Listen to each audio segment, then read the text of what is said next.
Hey, welcome to It's Factor Football. It's time to grade the AFC West draft class.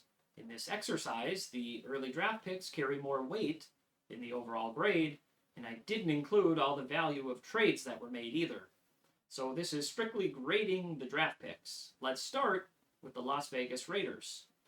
Well, with the first pick, they select quarterback Fernando Mendoza to no one's surprise.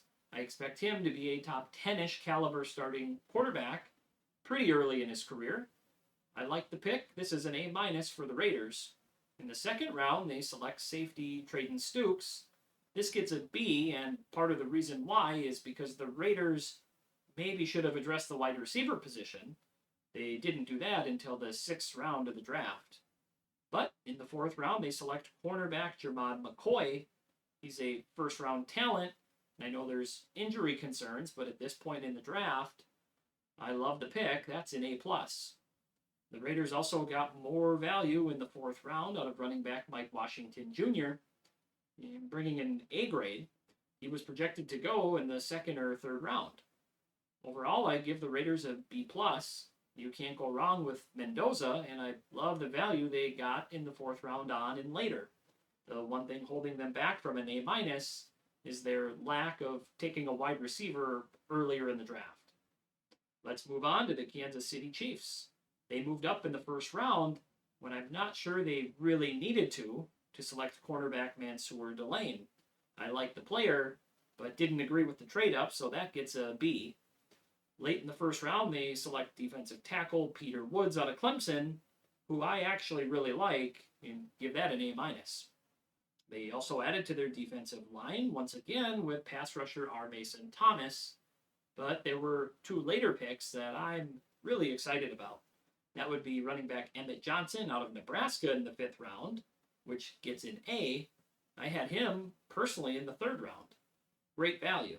And finally, in the seventh round, they select quarterback Garrett Nussmeier, who I can't believe was still there.